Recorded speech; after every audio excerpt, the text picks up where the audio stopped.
He had nothing left but a crust of bread and the weak glow of a fire. When the scarred bear stepped from the trees, he should have feared for his life. Instead, he shared his last meal. From that night on, the bear never forgot. The winter had been cruel, stripping the land of food, burying the ground under relentless snow, and freezing rivers into silence. For weeks, Thomas had wandered, his boots torn, his stomach gnawing at him like a trapped animal. His firewood was nearly gone, his hands cracked and raw from the cold. He had only a small loaf of bread left, its crust hard as stone but precious enough to cling to like hope itself. On the third night of his wandering, he built a weak fire at the edge of a frozen clearing. The flames were small, sputtering against the icy wind, but they gave him enough light to see his breath and to keep the wolves at bay. He cradled the bread in his hands, debating whether to eat it now or stretch it for another day. Hunger screamed for the first option. Fear of tomorrow urged the second. That was when he heard the crunch of snow. At first, Thomas thought it was a wolf, and his hand shot to the broken hunting knife at his belt. But the sound was heavier, slower, deliberate. The firelight flickered, and then he saw it, a massive brown bear, scar glinting pale across one side of its face, stepping from the trees like a shadow made flesh. Thomas froze. His heart hammered in his chest.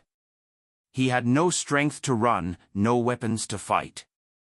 If the bear wanted him, he was finished. The bear lumbered closer, its breath steaming in the cold, its eyes fixed on the loaf in his hands. Thomas's throat went dry. Instinct told him to clutch the bread tighter, to fight for his life. But another instinct, quieter, deeper, whispered something else. The bear wasn't snarling. It wasn't charging. It was starving, just like him. His hands shook as he tore the loaf in half. He kept one piece for himself, then placed the other on the snow between them. The bear stopped, watching. Slowly, cautiously, it lowered its head and sniffed the bread. For a long moment, Thomas thought it might turn away. But then, with a careful motion, the bear took it between its jaws. Thomas held his breath. The beast could have ended him with one swipe of its paw, yet it only ate, chewing slowly, its dark eyes never leaving his. He lifted his own piece of bread to his mouth and chewed as well, the hard crust scraping his throat, but tasting richer than any meal he could remember. For a strange moment, it felt like they were sharing, two starving souls breaking the same loaf against the cold. When it finished, the bear huffed a heavy breath, snow steaming from its nostrils. It lingered a moment longer, then turned back toward the trees. Thomas sagged in relief, his whole body trembling. He thought it was over, a chance encounter in the wilderness. But as he drifted into uneasy sleep beside the dying fire, he felt the weight of what had happened settle in his chest. He had given away half his last meal to a beast that owed him nothing. And yet, as strange as it seemed, he didn't regret it.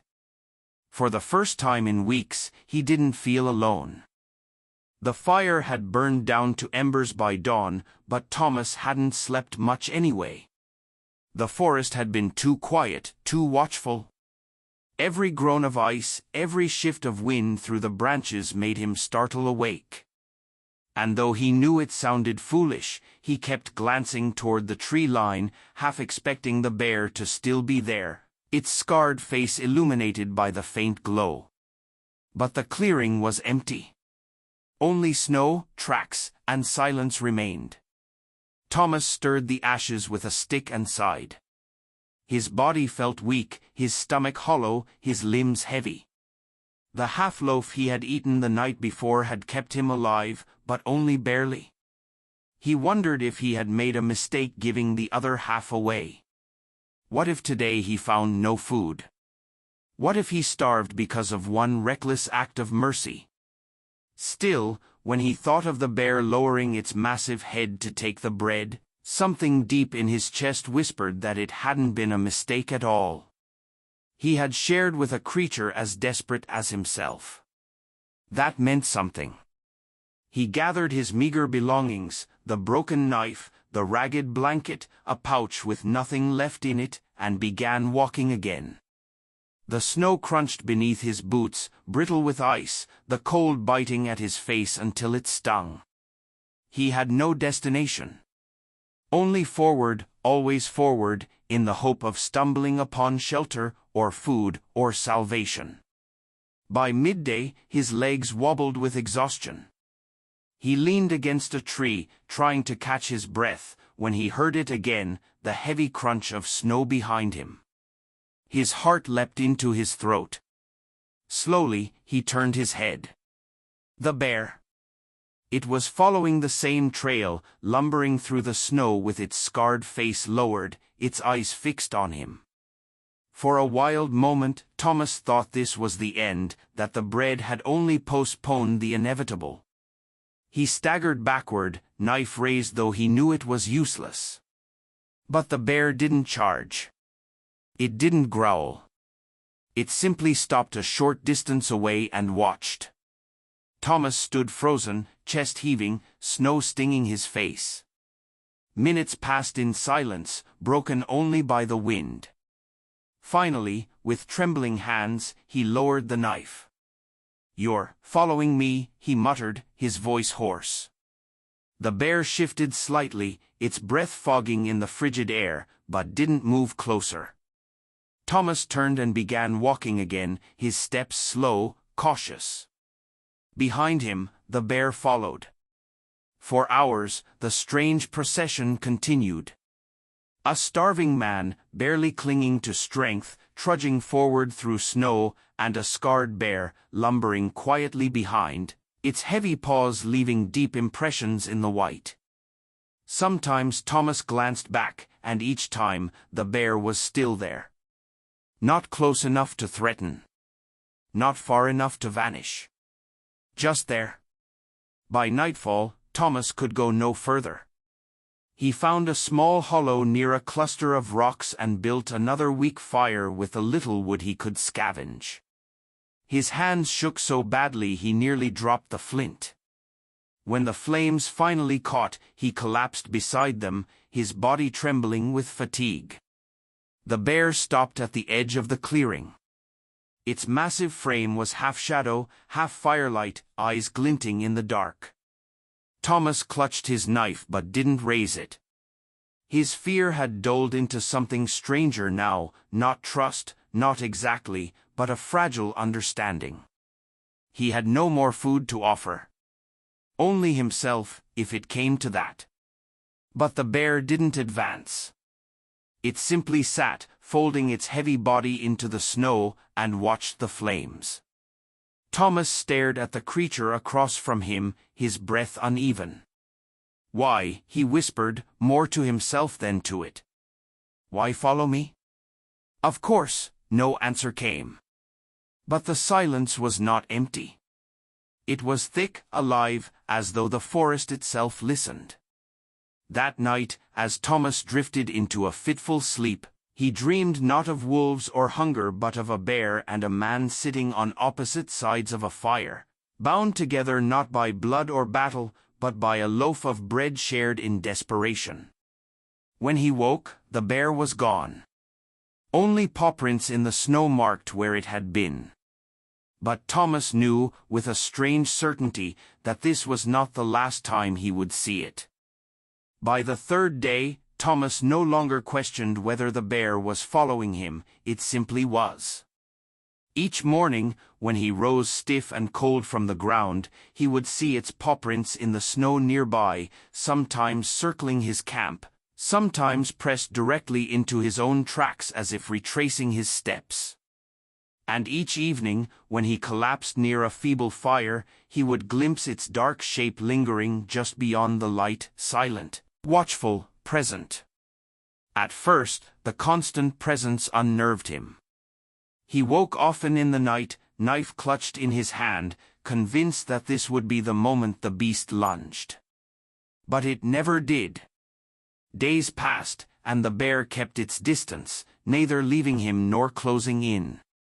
It was not a predator stalking prey. It was something else, though Thomas couldn't yet name it. The snow deepened. Food grew scarcer. Thomas's body weakened further, his face hollow, his lips cracked with cold. He gnawed on twigs, chewed on strips of bark, tried to trick his stomach into feeling full with mouthfuls of snow. Each step through the forest felt heavier, his legs trembling beneath him. The bear, in contrast, though gone from the season, moved with a grim steadiness, as if its purpose was endless. On the fourth night, Thomas found himself too weak to gather wood. He sat in the snow, shivering, his fire little more than smoke. The bear appeared as always, its massive form half-shrouded in shadow. Thomas stared at it, his breath rattling in his chest. "You'll outlast me," he croaked. "That's the truth. You'll keep walking long after I'm frozen in the snow." The bear didn't move. Its eyes glinted faintly in the dark, fixed on him. For the first time, Thomas felt anger stir beneath his despair. "Why do you follow me?" he rasped. "I have nothing left for you. No food, no strength. You should have killed me that night and spared me this." His voice cracked, his words scattering into the stillness. He buried his face in his hands, shoulders shaking with sobs that stung in the freezing air. He had not cried in years, not through hunger, not through loss, not through nights colder than this one, but now the tears came, hot against his frozen skin. The sound of heavy movement drew his gaze upward. The bear was stepping closer. Slowly, steadily, its paws pressing deep into the snow, it crossed the threshold of light and shadow. Thomas's breath caught in his throat. The knife lay beside him, useless, and he was too weak to reach it anyway. The bear stopped only a few feet away, its breath clouding the air between them. It stood tall, scar gleaming pale across its face, then lowered itself heavily into the snow. Its massive body curled near the faint glow of the fire, close enough that Thomas could feel its heat mingling with the flames. For a long while, neither moved. The fire crackled weakly, the wind whispered through the trees, and the river somewhere distant groaned beneath its ice. Thomas stared at the beast beside him, his chest rising and falling unevenly. He whispered, almost to himself, "You're keeping me alive." It was true. The fire alone had not been enough to ward off the brutal cold. But the bear's body radiated warmth, a presence against the endless night. For the first time since the famine began, Thomas slept deeply.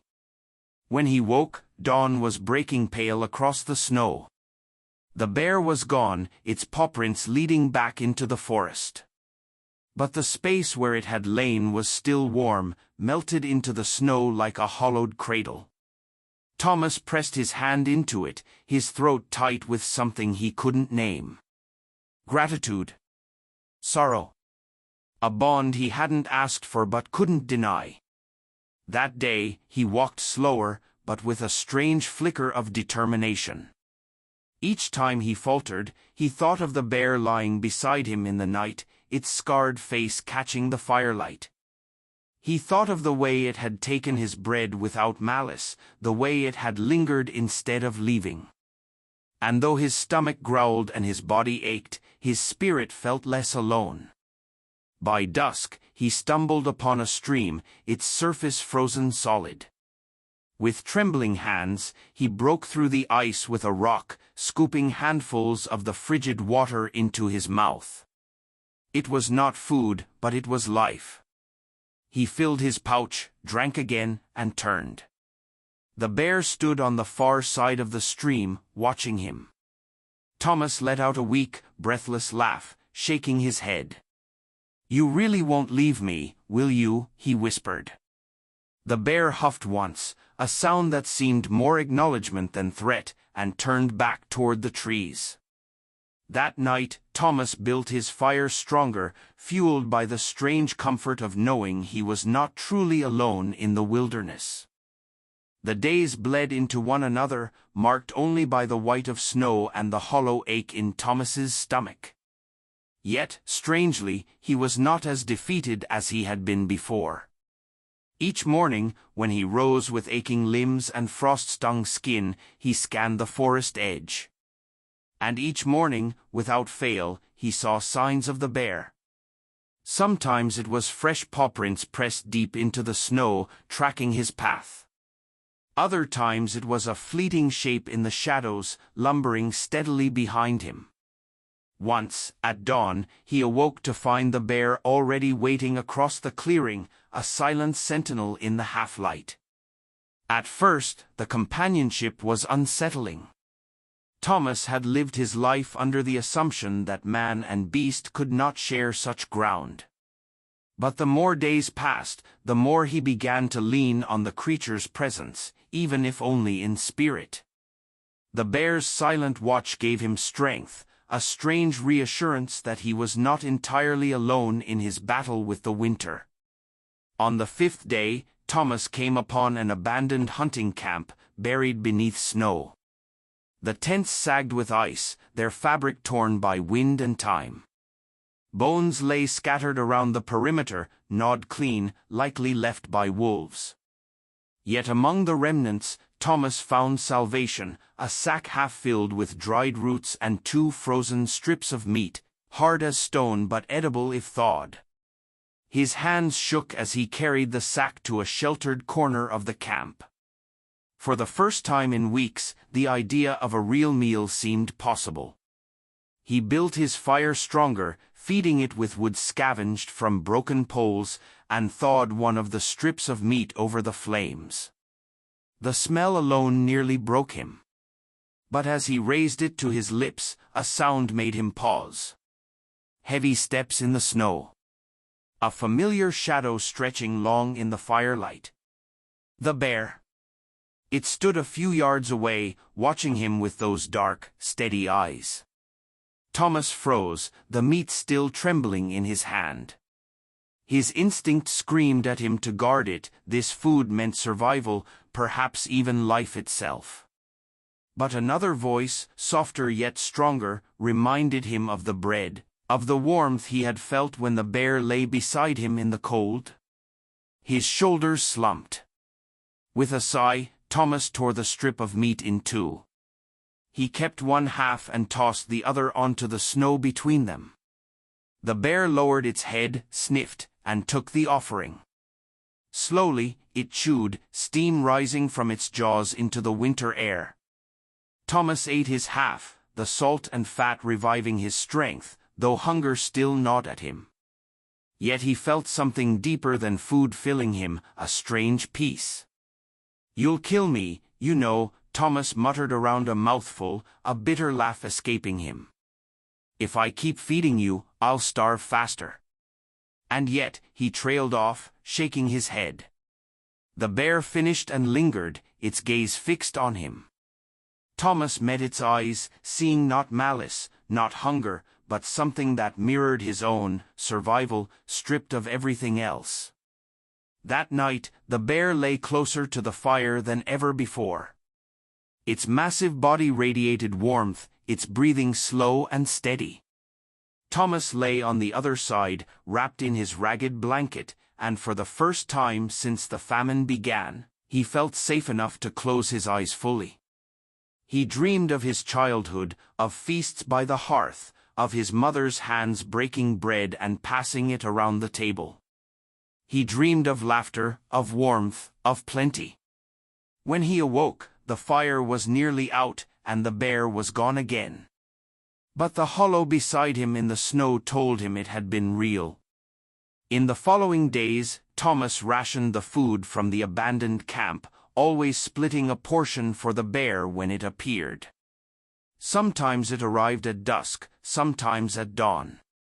Each time, it ate with a quiet patience, never rushing, never threatening. And each time, when Thomas lay down for the night, he felt its warmth nearby, guarding him against the cold. By now, he no longer thought of the bear as a shadow or a stalker. It was his companion. His only companion. The silence between them was not empty anymore but full, rich with unspoken understanding. One evening, as snow fell thick and heavy, Thomas sat by the fire and spoke aloud, not caring if the bear could comprehend. "I don't know why you follow me," he said softly, voice trembling. "But I think you've kept me alive. Maybe I kept you alive too. Maybe that's what this is, two dying souls refusing to give up, as long as the other still walks." The bear huffed, a deep, rumbling sound, and lowered its head to the snow. Thomas smiled faintly, tears burning his frozen cheeks. That night, he slept without fear. The abandoned camp sustained Thomas longer than he could have hoped. The sack of roots and frozen meat, though sparse, gave him strength enough to keep walking. Each day he rationed carefully, chewing tough roots until his jaw ached, thawing thin strips of meat over the fire, savoring every morsel as though it were a feast. And every day, without fail, he shared part of it with the bear. At first, he told himself it was foolishness. He needed every scrap, every shred of food to survive the cruel winter. But each time the scarred beast appeared at the edge of camp, watching him with patient eyes, he couldn't bring himself to eat alone. The act of splitting his meager meal had become as essential as eating itself. The bear never rushed. It never growled or snapped. It accepted what he gave, then lingered, sometimes sitting near the fire, other times curling into the snow just far enough away to remind him that it was still a wild creature, not tame. Thomas respected that distance, never reaching out, never testing the invisible line between them. Yet night after night, he slept warmer, calmer, knowing the bear's weight pressed the shadows back. One evening, a storm rolled in, the kind that buried men alive. The sky darkened with heavy clouds, and snow fell so thick it turned the world into a white blur. Thomas scrambled to reinforce the torn canvas of one of the old tents, his fingers numb as he tied the fabric down with scraps of rope. The wind howled like a beast through the trees, rattling branches and filling the air with icy knives. The bear arrived at dusk, its fur already caked with snow. It circled the camp once before pressing close to the fire, steam rising from its body as flakes melted against its warmth. Thomas crouched under the patched canvas, his body trembling with cold, watching the massive silhouette of the beast against the storm. All night, the blizzard raged. The tent shuddered and sagged, nearly torn apart by the howling wind. Snow seeped through the seams, covering Thomas in a frozen blanket. He thought he might not survive until dawn. But then he heard it, the steady breathing of the bear, close by, like a drum against the storm. He realized with a start that it had pressed itself against the windward side of the tent, shielding him from the worst of the gale. Tears stung his eyes. "You're keeping me alive," he whispered into the dark, the same words he had spoken before, though now they carried the weight of certainty. When morning finally came, the storm eased, leaving the world buried under drifts taller than Thomas's waist. He crawled out of the sagging tent, weak but alive. The bear rose slowly from its spot, its fur frosted white, and shook itself, sending snow flying in a glittering spray. Their eyes met across the clearing. "Thank you," Thomas whispered, his voice hoarse with cold. The bear huffed, as if acknowledging the words, before turning to follow him as he began the long trudge forward. In the days that followed, Thomas found himself speaking more often. Not to himself, as he had before, but to the bear. When his legs burned with exhaustion, he muttered complaints aloud. When the silence pressed too heavily, he spoke of memories, fragments of the life he had left behind. Stories of his family. The sound of his father's axe in the woods. The smell of his mother's bread, warm from the oven. The bear, of course, never answered. But somehow, its silent presence made the words feel less wasted. One night, after splitting the last strip of meat between them, Thomas leaned back against a tree and stared into the flames. "If I die out here," he said softly, "I want you to remember me. Just as I'll remember you." His voice cracked with the weight of the vow, his eyes glistening with unshed tears. "You followed me this far, maybe we'll walk together until the end." The bear lifted its head, the firelight flickering across its scar. For a heartbeat, Thomas swore the creature understood. By now, Thomas's hunger was returning with brutal force. The sack was nearly empty. Soon, there would be nothing left to share. And yet he did not despair the way he once had. Something had shifted in him. He no longer walked only for himself. He walked for the memory of that first night by the fire, the half-loaf of bread laid in the snow, the silent pact forged between man and beast. If this was to be his last journey, he would not walk it alone. The food was nearly gone. Only a handful of dried roots rattled at the bottom of the sack, brittle and tasteless, but enough to keep Thomas moving one more day, perhaps two. He chewed slowly, savoring even the faint bitterness, and split what he could for the bear. The animal accepted it without complaint, as though understanding that the offering came from scarcity rather than abundance. By now, Thomas no longer thought of their companionship as coincidence. It was a pact, silent and sacred, forged in hunger and firelight. He had shared his bread, then his meat, and now even the scraps of root. In return, the bear had given him something he had not known he needed: presence, warmth, the sense that his life was not flickering out unseen. Each night, when they settled near the fire, Thomas spoke. He told the bear of his family's farm, of the orchard that blossomed pink in spring, of the river where he had once fished as a boy. His voice was rough, sometimes barely above a whisper, but the words spilled out as though they had been waiting years for a listener. The bear never moved except to shift its weight or breathe a heavy sigh. But Thomas imagined, in the silence, that it heard him. That it carried his words into its massive chest, keeping them alive in the same way it had carried his act of kindness. One evening, as dusk turned the snow to a dim blue, Thomas stumbled upon something unexpected: tracks. Human tracks. They cut through the snow in a straight line, half filled by drifting powder but recent enough to spark hope. His heart pounded as he crouched, tracing the prints with shaking fingers. Could there be others? Survivors of the famine? He glanced back. The bear stood at the treeline, watching, its scar pale in the fading light. "Do you see this?" Thomas whispered. "We're not alone."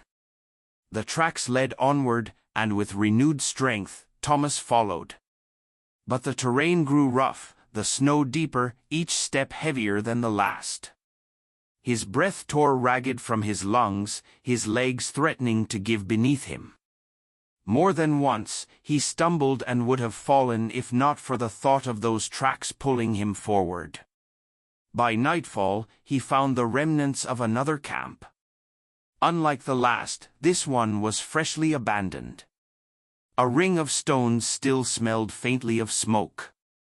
A blanket, half buried in snow, suggested someone had left in haste. Thomas searched frantically, turning over scraps of fabric, digging through the powder for any sign of food. Nothing. Only a broken cup and a scattering of bones too small to matter. Exhaustion crushed him, and he sank to his knees. The fire he tried to build sputtered out, damp wood refusing to catch. The bear appeared quietly behind him, its breath a heavy plume in the cold air. It lowered itself into the snow, watching him with those patient eyes. "I can't keep this up," Thomas admitted aloud, his voice trembling. "I thought maybe those tracks would lead to salvation. But it's just more emptiness." He buried his face in his hands, shoulders shaking.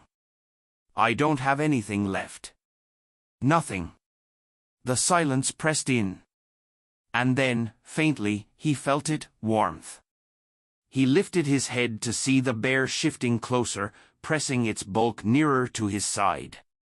Its fur bristled with snow, coarse and cold, yet beneath it pulsed steady heat. Thomas leaned against it, too weary to question, too broken to resist. For a long time, he sat there, tears freezing on his lashes, his body trembling with both despair and relief. "Why do you stay?" he whispered. "Why not leave me to die alone?" The bear huffed softly, lowering its head. Thomas closed his eyes, letting the sound wash over him like an answer he couldn't put into words. That night, they endured together. No fire, no food, only the weight of the beast's body shielding him from the cold. In the morning, Thomas woke alive, though weak, his head resting against the bear's shoulder. For a moment, it felt almost as though he belonged there, as though his life had meaning simply because he wasn't facing the void alone. The day stretched endlessly as they walked again. Hunger gnawed mercilessly, but the tracks in the snow gave him purpose. Even if he never caught the people who had left them, even if the trail ended in nothing, following them meant he was still moving, still refusing to surrender. By sunset, Thomas collapsed against a tree, his vision swimming, his hands shaking uncontrollably. The bear stopped nearby, lowering its massive frame into the snow. They faced each other across the space, two creatures bound by a fragile thread. "I think I understand now," Thomas whispered, his voice hoarse. "You didn't need the bread." "Not really. It wasn't the food that mattered. It was that someone saw you. Someone didn't turn away." He pressed a trembling hand to his chest. "And now, you're doing the same for me." The bear exhaled heavily, steam rising into the icy air. Thomas smiled faintly, though his lips cracked with the effort. "If I don't make it, remember me. Please. Carry me in your steps, the way I'll carry you."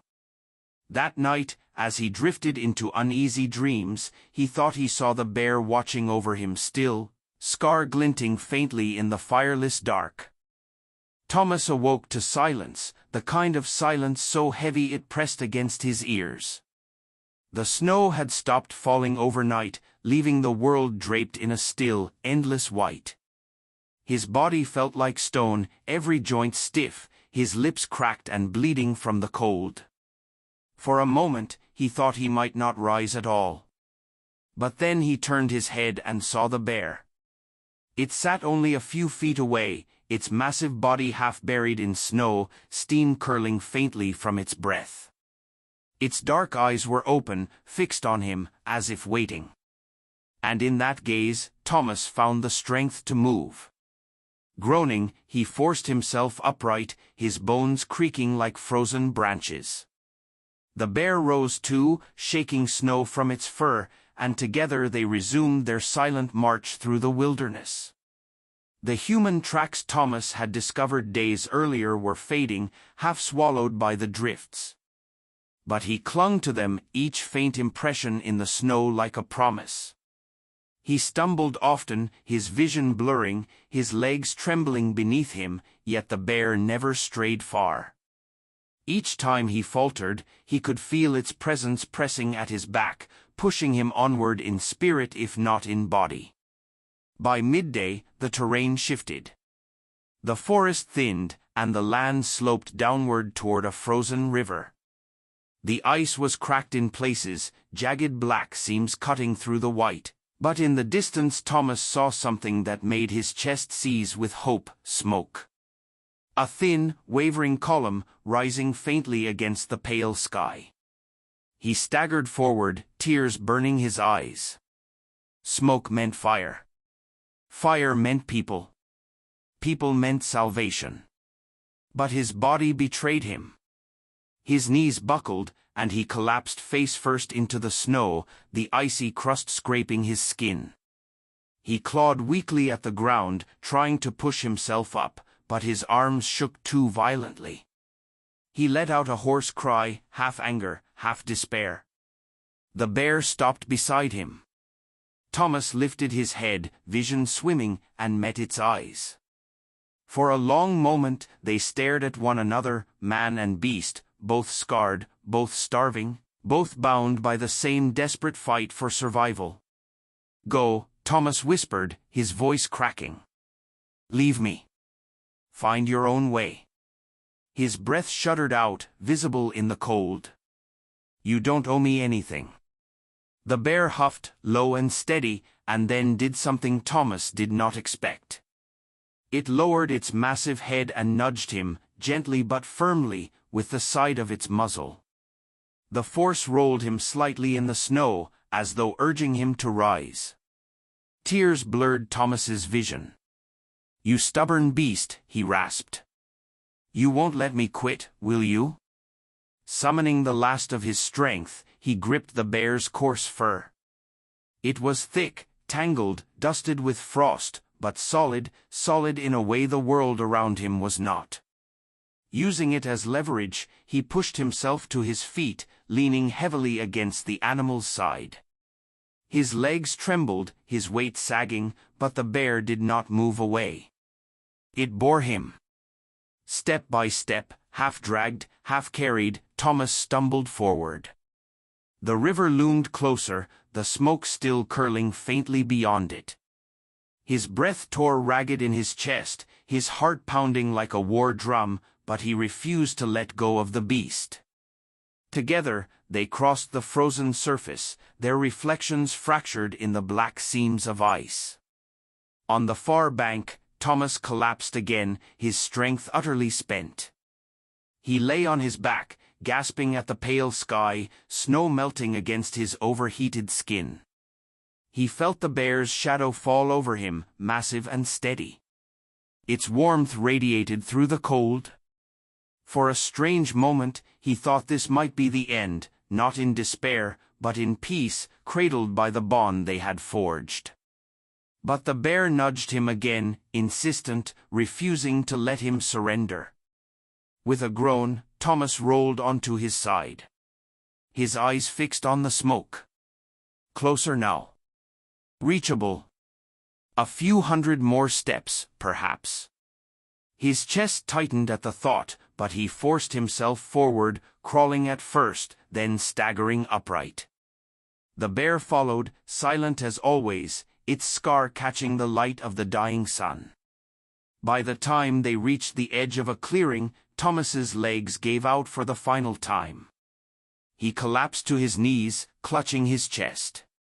Before him, through the haze of snow and smoke, he saw it, a cabin. Rough-hewn, sturdy, smoke rising from its chimney in a thin gray plume. Salvation. But he was too weak to call out, too weak to rise. His vision swam black at the edges, his breath shallow. He felt himself slipping, the world tilting away. The last thing he saw before darkness claimed him was the bear stepping forward into the clearing, its massive body silhouetted against the cabin's firelit windows. When Thomas opened his eyes, he thought at first that he had died. Warmth surrounded him, true warmth, not the fleeting brush of firelight or the breath of the bear. He lay beneath heavy wool blankets, the air thick with the scent of wood smoke and broth. His body still ached, but the sharp edge of cold had lifted, replaced by a comfort he had almost forgotten existed. Voices murmured nearby, muffled but unmistakably human. He turned his head weakly, and through the haze of his vision, he saw a rough wooden ceiling, beams darkened by years of smoke. A cabin. He was inside the cabin. The door creaked open, and a woman stepped in carrying a bowl. She was weathered by the winter, her face lined with years of hardship, but her eyes softened when they fell on him. "You're awake," she said gently, setting the bowl down on the table beside him. "You were half dead when we found you outside." Thomas tried to speak, but his throat was dry and his voice broke into a croak. The woman lifted the bowl and spooned warm broth into his mouth. The liquid slid down his throat, and he almost wept at the taste, salt, herbs, and life.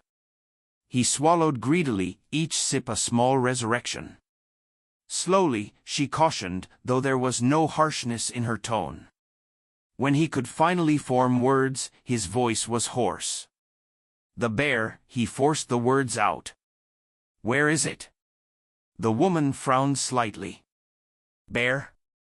He tried to sit up, his heart pounding. "The scarred bear. It brought me here.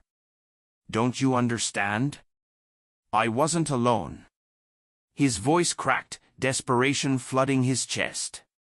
The woman studied him, her expression unreadable. "We found you in the snow, just outside the clearing. No one else was with you." Thomas shook his head violently, ignoring the dizziness that followed. "No, you don't understand. It was there. It led me here. It never left me." His voice faltered, trembling with the force of his conviction. Before the woman could respond, the door banged open. A man entered, carrying a bundle of firewood. His beard was thick with frost, his hands raw from the cold. "The snow's heavy again," he muttered, setting the wood down. Then his eyes fell on Thomas, and his brow furrowed. "He's awake." Thomas's gaze darted between them. "Did you see it? Please, tell me you saw the bear." The man glanced at the woman, then back at Thomas. "There were tracks," he admitted slowly. "Big ones. Fresh. Led right up to where you collapsed." Thomas's chest heaved with relief. "Yes. That's it. You see? It was with me." The man's eyes narrowed. Strangest thing, though. The tracks circled the clearing and then stopped. Just stopped, as if the beast vanished into thin air. Silence filled the room. Thomas sank back against the blankets, his heart pounding with confusion and something deeper, fear, awe, gratitude, all tangled together. The bear had brought him here. Of that, he was certain. And yet it was gone, as though it had fulfilled its purpose and returned to the wilderness. For days, the family nursed him back to health. He learned their names: Elias, the bearded man, and Marin, the woman who had given him broth. They had endured the famine by trapping rabbits and rationing carefully, living on the edge of survival themselves. Yet they welcomed him, sharing what little they had. But even as strength returned to his body, Thomas's mind lingered on the bear. At night, he dreamed of its scarred face, its breath fogging in the firelight, its warmth pressed against his side during the storm. He awoke with tears on his cheeks, whispering into the darkness, "Don't leave me behind." On the fifth night, he rose from his bed and stepped outside. The snow was deep, the air bitter, but he needed to see. He followed the edge of the clearing, scanning the tree-line for movement, listening for the heavy crunch of paws. Nothing. Only silence, broken by the groan of branches under snow. But then he saw it, tracks. Huge, familiar, pressed deep into the snow just beyond the clearing. His breath caught in his throat. They were fresh, leading into the forest. "Still here," he whispered. His heart surged with a strange mixture of longing and relief. The bear had not forgotten. Thomas stood there for a long time, staring into the trees.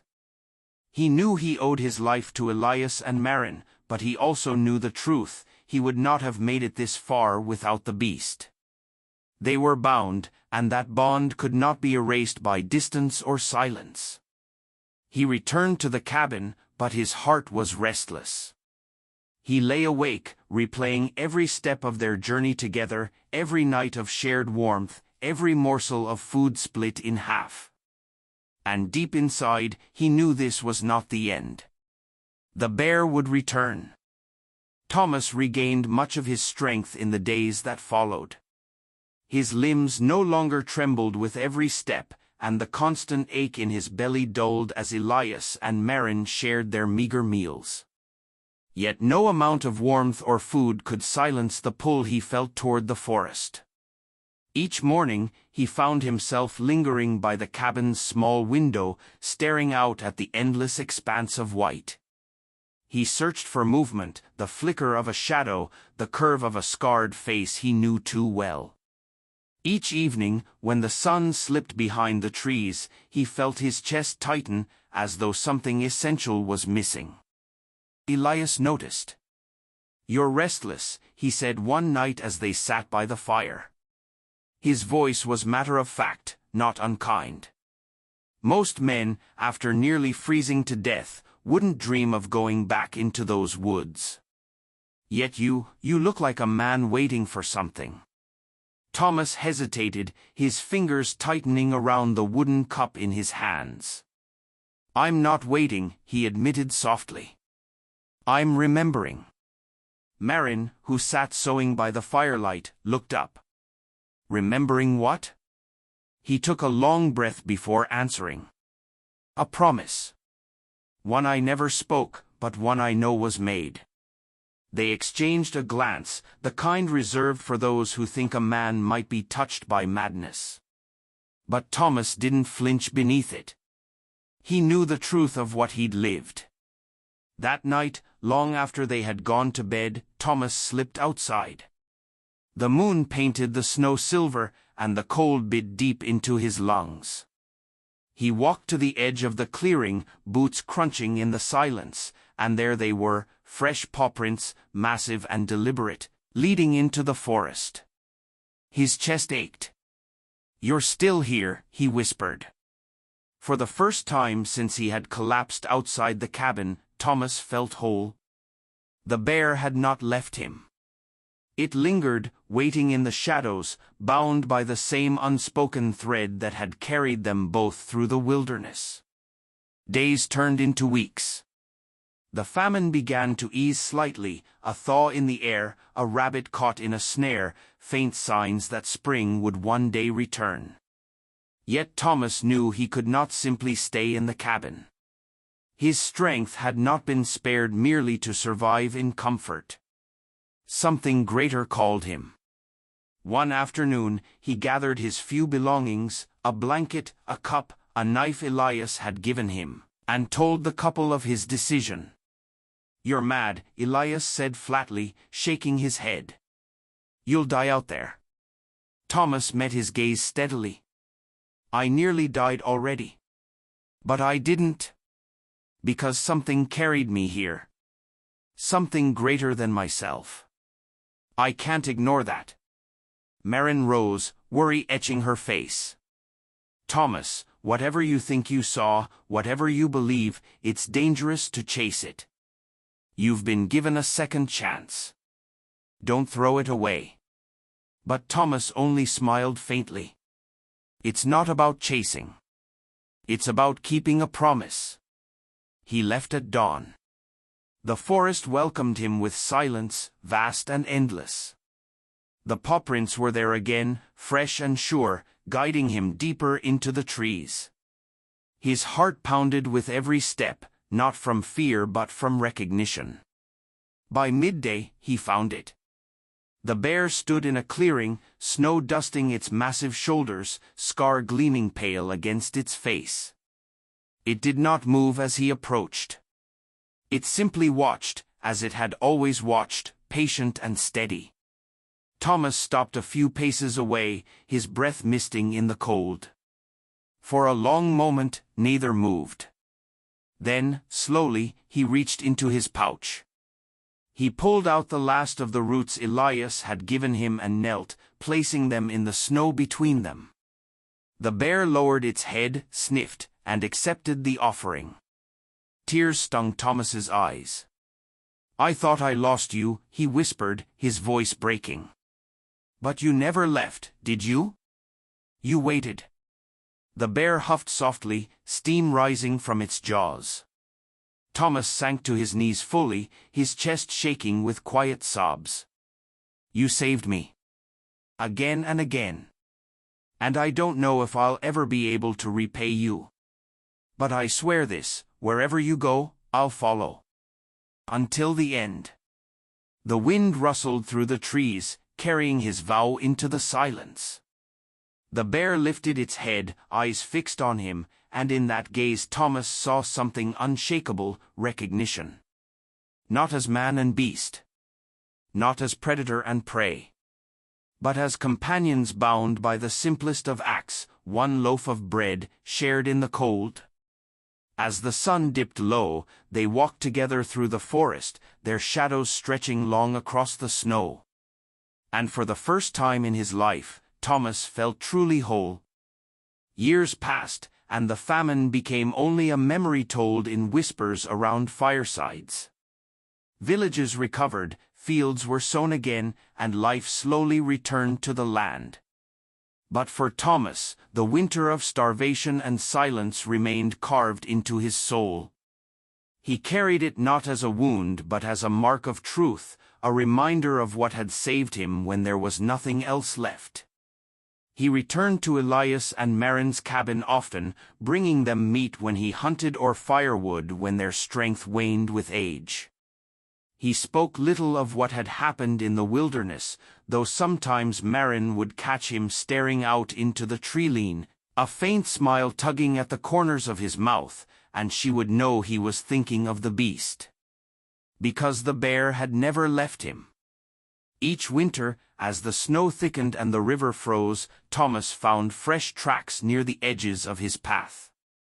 Massive paw prints pressed deep into the snow, circling his camp or shadowing his hunts. Sometimes he caught glimpses, a flicker of scarred fur between the trees, a dark shape lingering at the forest's edge.